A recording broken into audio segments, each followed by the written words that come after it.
There are so many people who graciously give to your church. Some give every week, some give every month, some give once or twice a year, and a few haven't given yet. But across that entire spectrum, most givers have something in common. They have questions and feelings about giving that they're not saying out loud, but they probably wish that you knew. But across that entire spectrum, most givers have something in common. They have questions or feelings about giving that they're not saying out loud, but they probably wish that you knew. Today, we're going to share 5 things givers wish churches knew, based on research, real experience, and some honest reflection. And if you're a pastor, church admin, or someone who works in the generosity space, this one's for you. First, givers wish churches knew that convenience is helpful. The modern methods of making payments are now easier than any time in history. From instant Apple Pay purchases online, door-dashing food within seconds, the Target self-help lines, tapping your phone to buy your coffee, and a quick purchase on Amazon with 2-day delivery, givers are used to all the conveniences of the latest technology, and they use it to pay without even thinking. And all of this is happening within the digital landscape. The biggest green flag right now that a church can show in giving is convenience. In fact, churches that use online giving see an overall increase in 32%. So if your church still treats digital giving like it's a backup option or doesn't talk about it at all, givers may feel like their preferred way of giving isn't fully embraced. Talking about the many ways your givers are able to give helps them know their options, whether it's text to give, mobile giving, giving through your website, or by tapping a kiosk. Providing these methods gives them an open door. And the bottom line is, it's not just about making giving available, it's about making it easy. Second, givers want a clear vision. They want to know where their money is going. Many churchgoers give out of obedience, but they also want to know that their gift is making a difference. When giving is presented vaguely, like supporting the ministry, without clear outcomes or updates, people tend to disengage.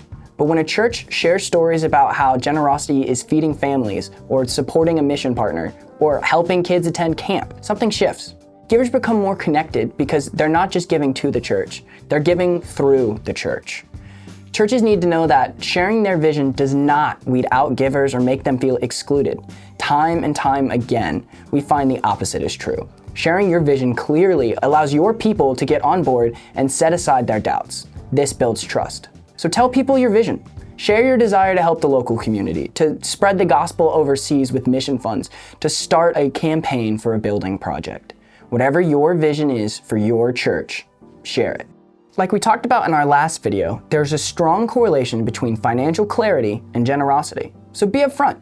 Share where funds are going and your plan for the year ahead. Use impact reports to show results and direction. When people see the why behind the numbers, trust grows and visions become reality. Third, and this is the toughest one, your givers don't just want a clear vision, they want a clear ask. Now that may sound surprising. After all, many churches mention giving every Sunday, right?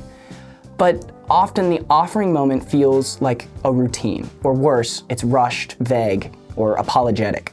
What people really want is a direct invitation. No pressure, no guilt, just a warm, confident call to action that says, here's how you can be a part of what God is doing in our church. We've talked about this before, but the way Jesus outlined giving is heart-focused, and it's not worth your giver's time if it's merely obligatory. Generosity is a calling that spreads to every disciple, a calling to see the world changed for the gospel.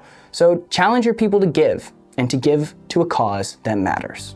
Fourth, givers wish churches would acknowledge different types of givers. Not everyone gives the same way, and that is okay.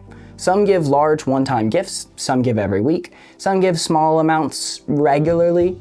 Additionally, income and financial situations can affect the size of gifts in countless ways. But all too often, churches focus only on their tithers or their major donors without acknowledging this wide range. This can unintentionally alienate people who are giving faithfully but quietly in ways that are significant to them. The lesson of the widow's mite is the greatest reminder of this, where the widow gave her last 2 copper coins and Jesus explained, "This poor widow has put in more than all of them, for they all contributed out of their abundance, but she, out of her poverty, put in all that she had to live on." Recognizing first-time givers, reoccurring donors, and even those who haven't yet given, but are thinking about it, creates a culture where everyone feels seen. Generosity grows best in a community where every gift is celebrated, not just the big ones. Fifth, many givers feel forgotten after they give. There's often an emotional investment behind a gift, especially for those first-time givers. There may even have been prompting from the Holy Spirit or a word from God that prompted that gift. But when there's no follow-up, no acknowledgement, and no sense of what happens next, it can feel like that person's generosity went unnoticed. And here's the thing, most churches aren't ignoring givers on purpose. They're just busy. But even a simple thank you, automated or better yet personal, can be a huge affirmation. And for campaigns, keep your people updated on the status of your projects. Keep them uniquely in the loop so they know the progress their generosity is inspiring. A study shows crowdfunding campaigns skyrocketed 126% when the campaign's donors were given regular updates. Follow-up matters. It says, we saw your gift and we are grateful. Whether it's a short email, a thank you note, or a warm conversation the next Sunday, givers want to feel like they're a part of something, not just a transaction. And then you can share what their gift is accomplishing in the ministry, closing the loop that started with your church's vision. So what are the 5 things givers wish their churches knew? 1, convenience is helpful. 2, a clear vision inspires. 3, a clear ask makes a difference. 4, every giver is significant. And 5, follow-up is essential. Generosity doesn't grow in the dark. It grows where people feel equipped, invited, and connected. And sometimes the most powerful thing a church can do is simply listen. Thanks for watching, and we'll see you in the next video.